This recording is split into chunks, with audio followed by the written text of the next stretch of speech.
블레셋 사람의 엄청난 군사력 앞에서 이스라엘은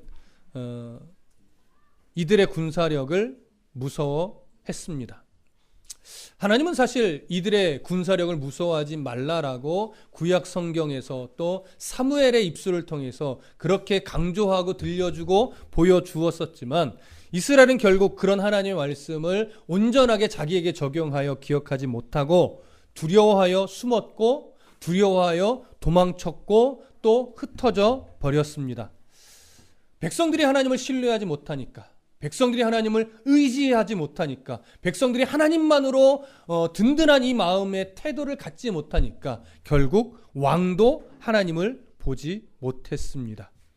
그래서 블레셋 군사 앞에서 흩어지는 백성들을 보면서 그 사울의 마음이 조바심이 났고, 그래서 하나님만으로 충분한 이 전쟁을 오히려 백성들의 흩어짐으로 두려워지고 걱정이 되고 염려가 되는 그런 마음에 사로잡혀서 결국 하나님이 내리신 명령을 지키지 못했던 그런 사울의 모습, 오늘 더 확인을 하게 됩니다. 조바심과 두려움으로 사무엘을 통해서 주셨던 하나님의 명령을 사울은 지켜내지 못하는데 그 기간이 7일이라고 오늘 성경이 표현하고 있지요.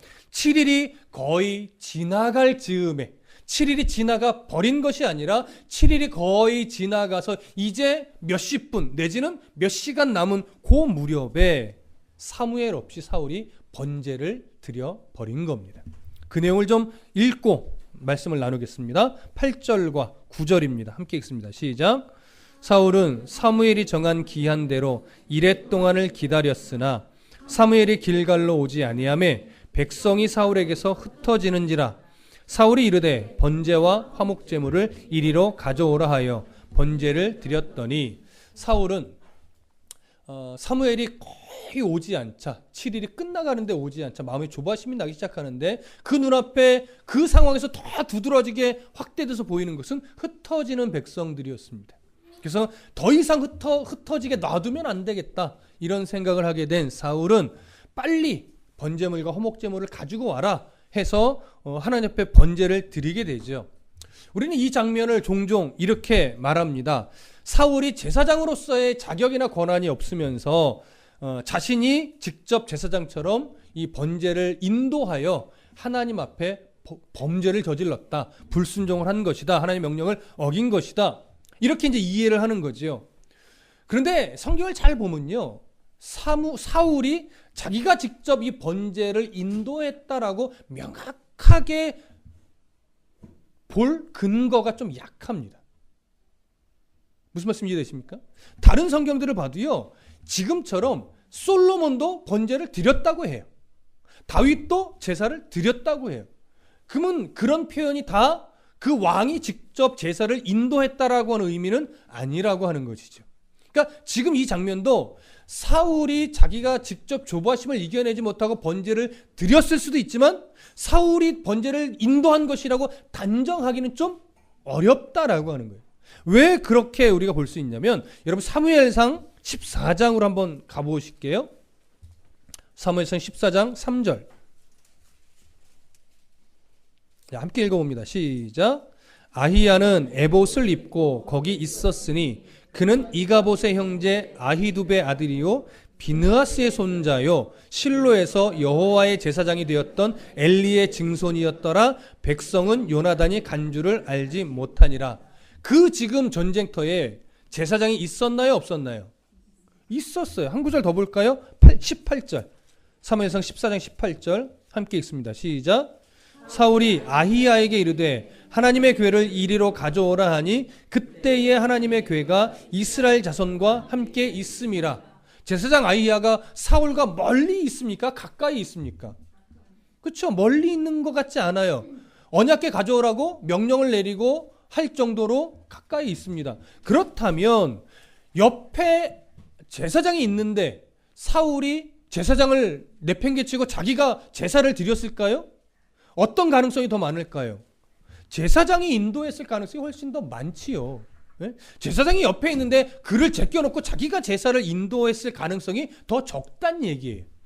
그러니까 오늘 본문은요, 어떻게 보면 사울이 제사를 인도한 것 자체가 하나님의 명령을 어긴 것이다. 이렇게 보기는 좀 어렵다라고 하는 것이죠. 그럼 그러나 사울이 분명 하나님 명령을 어긴 것은 맞아요, 틀려요? 그건 맞아요. 왜요? 사무엘 선지자가 정확하게 말했어요. 하나님의 명령을 어겼다고 말했기 때문에. 그럼 우리가 확인해야 되는 게 뭐예요?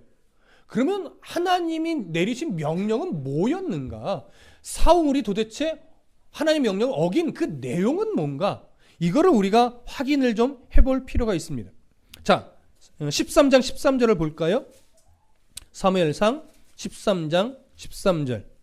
자, 함께 읽겠습니다. 시작. 사무엘이 사울에게 이르되 왕이 망령되이 행하였도다. 왕이 왕의 하나님 여호와께서 왕에게 내리신 명령을 지키지 아니하였도다. 그리하였더라면 여호와께서 이스라엘 위에 왕의 나라를 영원히 세우셨을 것이거늘 여호와께서 왕에게 내리신 명령을 지키지 아니하였도다. 여러분, 번제를 드리는 것은 하나님이 굳이 왕에게 명령을 따로 내리신 것일 가능성이 별로 없어요. 여러분, 전쟁에 앞서서 하나님께 번제를 드리고 하나님의 명령을 따라 제사하는 건 당연합니까? 안 당연합니까? 그거는 당연해요. 율법에도 명시되어 있는 거예요. 그렇다면 하나님의 명령은 무엇일까를 볼 때 성경 이 사무엘서 전반에 흐르는 건 사실은 한 군데밖에 없습니다. 유추할 수 있는 게. 그게 바로 사무엘상 10장 8절에 있는 내용이죠. 다시 한번 가볼까요? 사무엘상 10장 8절. 사무엘상 10장 8절. 자, 함께 읽겠습니다. 사무엘상 10장 8절. 시작. 너는 나보다 앞서 길갈로 내려가라. 내가 네게로 내려가서 번제와 화목제를 드리리니 내가 네게 가서 네가 행할 것을 가르칠 때까지 7일 동안 기다리라. 자, 이 명령을 주신 게 사실은 오늘 본문의 시점으로 보면 한 2년 전입니다. 그래서 이것이 아닐 것이다 라고 말하는 견해도 있으나 사무엘이 한 2년 전에 이 명령을 내리고 이 명령이 중요한 명령인데 이 명령에 대한 결과적 내용이 없어요. 그리고 이 명령이 꼭 이 단기간에 시행되어야 한다는 어떤 이유도 없습니다. 그런 것으로 볼 때 이 10장 8절의 내용은요, 언젠가 네가 길갈에서 하나님 앞에 번제를 드려야 될 상황이 생길 것인데 그때가 되면 7일을 꼭 기다려야 된다라고 하는 거예요. 그래서 명령의 내용은 뭐냐면 내가 사무엘 선지자가 가서 번제를 드리고 그 다음에 하나님이 어떻게 행하라고 주신 명령을 너에게 말해줄 때까지 뭐 하리라? 기다리라. 그럼 여러분, 사무엘의 번제와 사무엘이 하나님의 뜻을 전하는 것도 명령에 포함되겠지만 그것과 아울러 더 중요한 명령의 키워드는 뭐겠어요? 기다리라. 그러니까 명령은 뭐냐면 기다림이에요. 번제를 드렸느냐 안 드렸느냐가 아니라 하나님이 말씀해 주신 것을 너희가 사무엘을 통해서 네가 듣기까지 아무 행동도 하지 않고 기다려내는 것. 그 기다림이 사실은 하나님의 명령이라는 것이죠. 그럼 여러분 한번 생각해 보십시오. 이 명령을 따라 기다려낸다는 것. 이제 7일이 지나가려면 몇 시간, 때로는 몇십 분 남았는데 요 마지막 고비 한순간까지도 이 말씀을 기억하고 기다려내는 것. 어떤 의미겠습니까? 전적인 하나님에 대한 순종의 모습을 보여내는 거죠. 또 하나님께서 말씀하셔야만 내가 행동하겠습니다라고 하는 하나님에 대한 굳건한 신뢰를 또 드러내는 거죠. 또한 앞으로 왕으로서의 모든 일을 하나님의 뜻 가운데서 내가 행하겠다라고 하는 그 겸손의 모습을 여기서 보여내는 거죠. 그래서 지금 사울에게 있어서 가장 중요한 건 뭐냐면 번제를 드리고 전쟁을 하느냐 마느냐 이런 차원이 아니라 하나님이 말씀해 주시지 않으면 차라리 난 여기서 죽어도 좋다 이거죠. 하나님의 말씀이 있을 때만 내가 움직이겠다 이거죠. 그것이 바로 자기 위에 하나님이 있음을 인정하는 결과적 모습이죠. 이게 명령이란 말이에요. 만약에 이 부분을 사울이 이겨내고 기다려만 냈다면 하나님이 그 전쟁을 아주 수월하게 승리할 수 있게 해주실 거예요. 왜요? 하나님의 전쟁은 사사기를 통해 봐도 이미 이전의 성경의 역사를 봐도 사람의 숫자로 전쟁에서 승리한 적이 이스라엘이 없어요. 언제나 하나님이 주신 승리를 누리는 것밖에 한 게 없단 말이죠. 그런데 지금 사울은 그 눈에 자꾸 뭘 보는 거예요? 흩어지고 도망가고 숨는 백성들을 보니까 성경에서 그렇게 증거해 왔던, 하나님 보여줬던 전쟁은 내 손에 달려있는 거다, 이 사실을 기억하지 못하는 거죠. 그래서 기다려내지 못하는 겁니다. 우리들의 인생 속에서 얼마나 사실 조바심 날 때가 많습니까? 오전에도 말씀드렸듯이 사실은 염려거리가 한두 끝도 없죠. 도대체 어떻게 해야 될지도 모를 때가 얼마나 많습니까? 말도 안 되죠. 근데 성경은 뭐라고 해요? 기다릴 수 있어야 된다고 하죠. 이게 우리를 힘들게 하는 겁니다. 기다릴 수 있어야 된다. 근데 그 기다림은 막연한 기다림이 아니라 우리에게 약속하신 근거가 있어야 돼요. 하나님의 약속.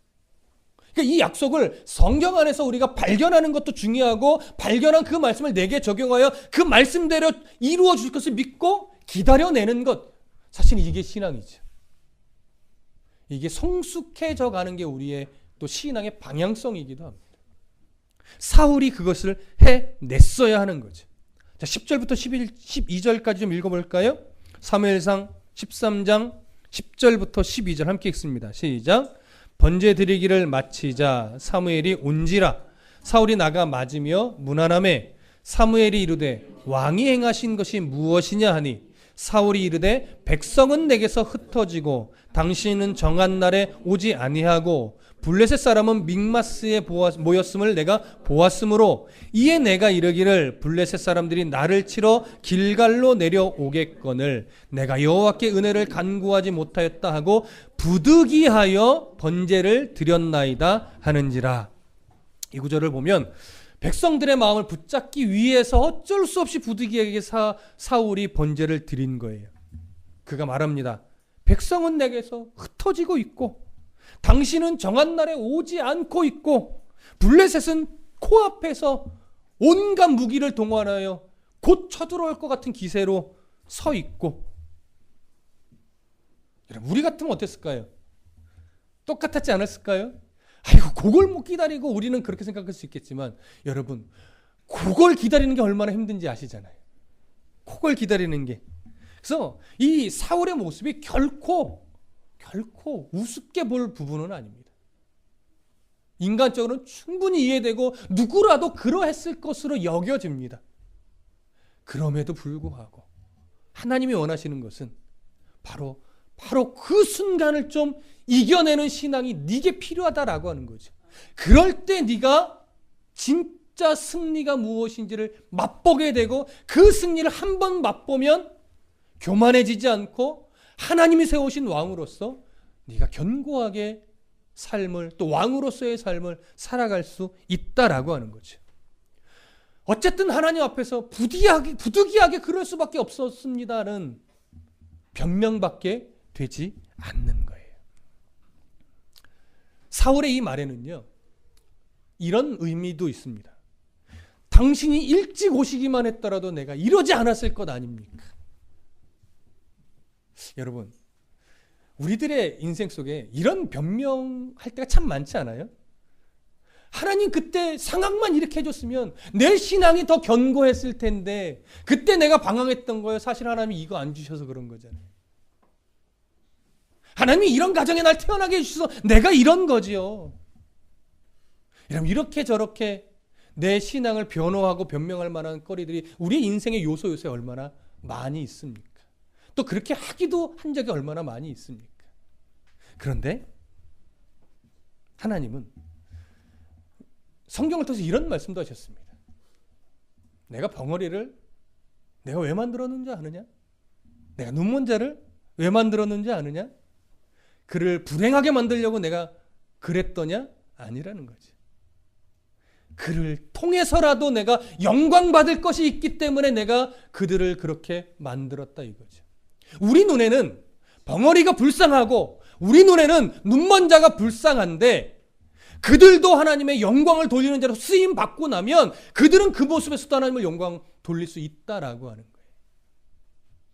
하물며 우리들의 인생사 속에 일어나는 수많은 어렵고 힘든 일들, 우리가 충분히 원망하고 불평하는 게 이해되지만 하나님이 원하시는 건 뭡니까? 하나님 왜 그 어려운 상황들을 막아주시지 않는지를 다시 한번 생각하여 그 속에서 어떻게 하나님께 영광 돌릴지를 좀 고민하고 바로 그 몇십 분을 기다려내는 신앙이 우리들 안에 있기를 하나님 바라시는 거지. 그렇게 견디어낼 때 하나님이 얼마나 기쁘게 영광 받으실지를 우리가 좀 더 생각해야 되는 거죠. 하나님은 말씀하십니다. 하늘에 나는 새를 보라. 들에 피는 들풀을 보라. 너희가 수고도 아니하고 뭔가를 길쌈을 매지도 않았지만 하나님이 다 먹이시고 입히신다 이거예요. 그 안에 어떤 의미가 있어요? 하나님은 실수하는 분이 아니시라고 하는 거지. 하나님은 너무 바빠서 순간 어떤 타이밍을 놓쳐서 해야 될 일을 못 하시는 분이 아니다라고 하는 것이죠. 우리는 이 진리를 너무나 잘 압니다. 그런데 우리는 말합니다. 하나님, 왜 놔두시는 거예요? 하나님, 왜 우리를 이렇게 놔두시는 거예요? 이해되지만 하나님의 시선으로 보면 어떤 의미예요? 타이밍은 내가 더 잘 안다. 그 타이밍을 우리가 정하는 것이 아니라 하나님이 이미 우리의 역사를 붙잡고 있기 때문에 비록 앞이 안 보여도 그것을 밝혀줄 타이밍은 누가 정하신다? 하나님이 정하신다. 그러니까 지금 사울은 사무엘이 더디 온다고, 아니 안 올 것 같다고 자기 조바심에 자기가 때를 결정하고 자기가 제사를 드리는 것은 아니다라고 하는 거죠. 하나님이 허락하시지 않으면 전쟁이 일어나요? 안 일어나요? 안 일어나요. 하나님이 허락하셔야만 전쟁이 일어나는 것이고 하나님이 승리를 주셔야만 이기는 거예요.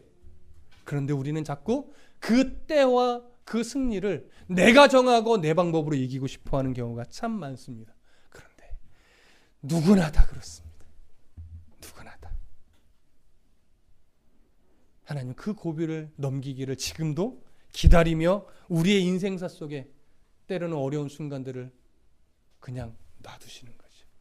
그런 신앙을 좀 다시 한번 믿음의 눈으로 그 환경과 여건들을 좀 보실 수 있기를 간절히 소망합니다. 세상을 두려워하면 하나님을 우선순위에 놓지 못합니다. 네, 하나님을 우선순위에 놓으면 세상이 두려워지지 않습니다. 이 원리를 이제 잘 적용해 내야 될 텐데 사울이 이제 모습 속에서 우리가 조금 더 그 모습을 깊이 볼 겁니다.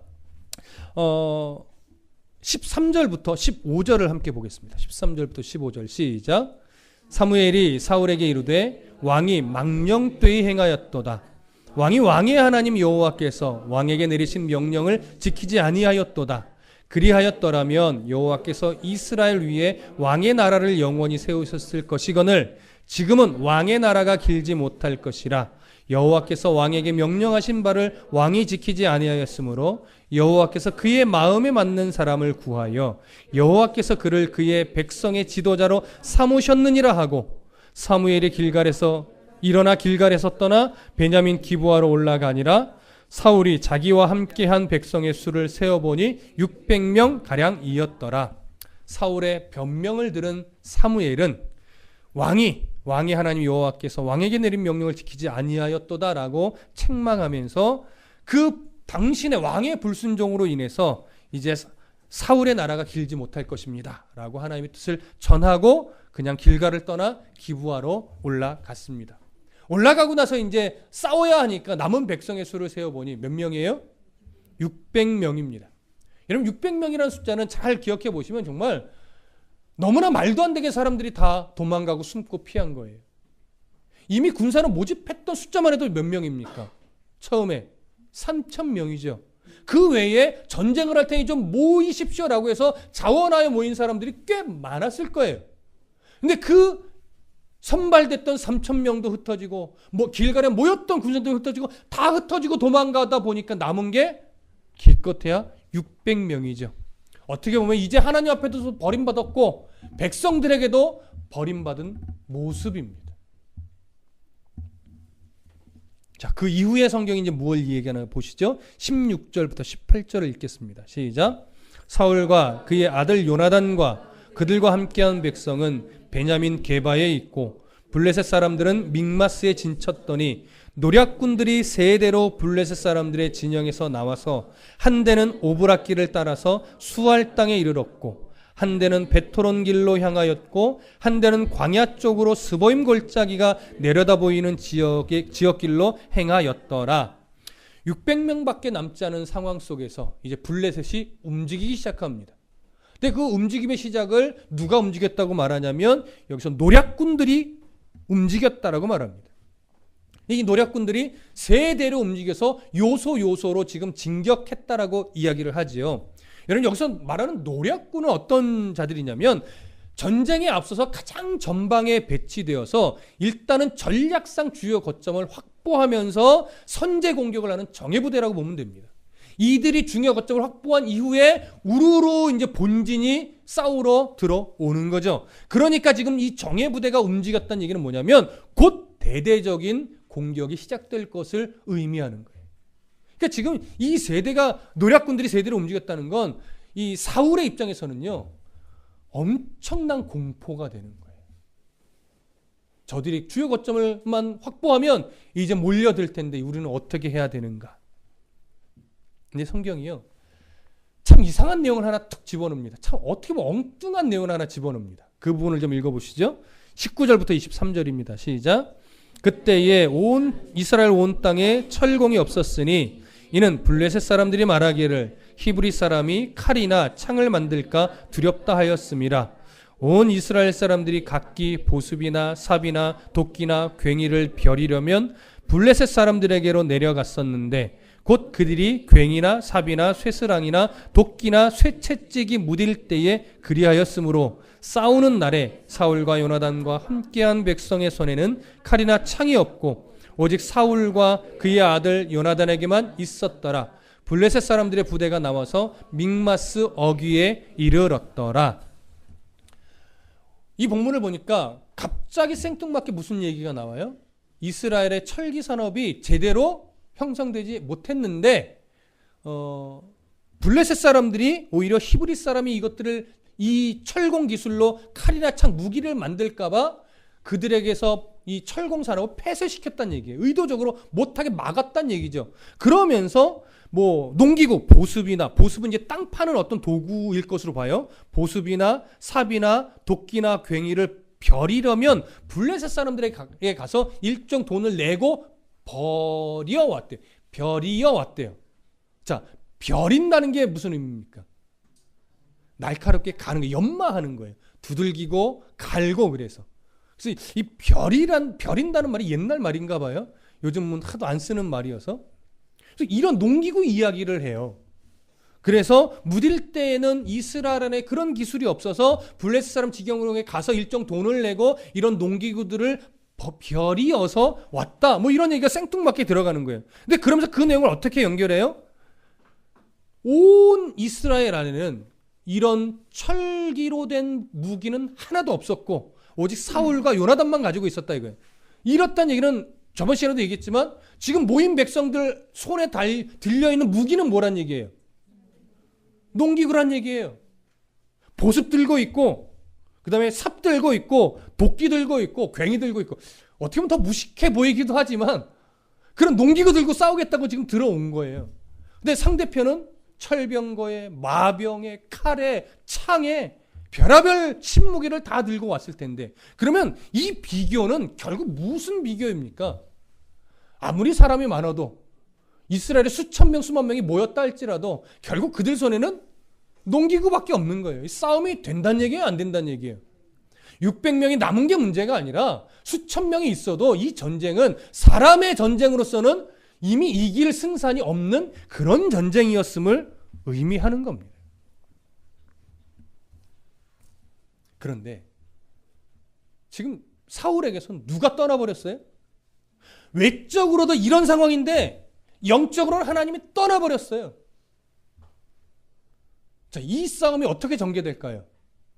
이건 뭐 어떻게 이길 수 있는 가능성을 엿볼래야 엿볼 수가 없는 상황이에요. 그럼 이럴 때 이렇게 하나님도 떠나버렸다라고 선포가 되고 백성들도 왕을 떠나버렸는데 군산에서 600명밖에 남지 않았고 눈앞에는 수만 명의 블레셋 사람들이 병거로 마병으로 칼과 무기로 모래와 같이 몰려들어 있는 이 상황에 사울은 뭘 해야 될까요? 1번 전략을 짜야 된다. 2번 하나님께 죽어라 더 매달려야 된다. 뭘까요? 당연하죠.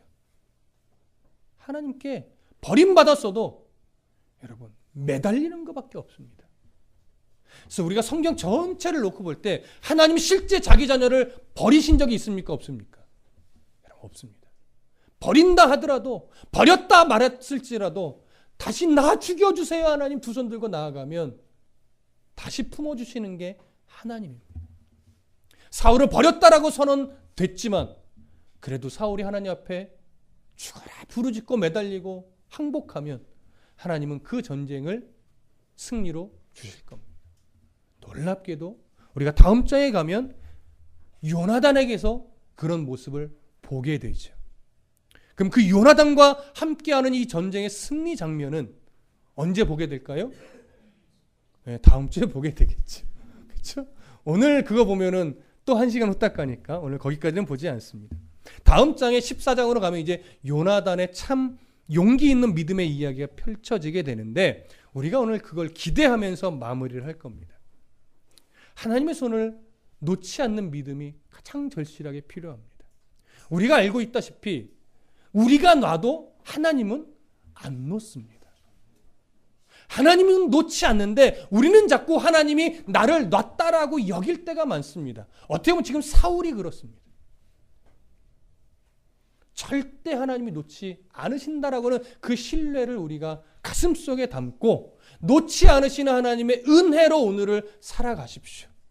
그리고 오늘 사울이 실수했던 것처럼 눈앞에 보이는 현상 때문에 하나님의 그 크심을 바라보지 못하는 이런 어리석은 걸음을 따라가지 마시고 먼저 하나님의 크심을 보고 지금 상황을 어떻게 이겨내야 될까를 다시 한번 생각하며 한 걸음씩 내딛는 그런 성도의 신앙이 되시기를 간절히 소원하고 축복합니다.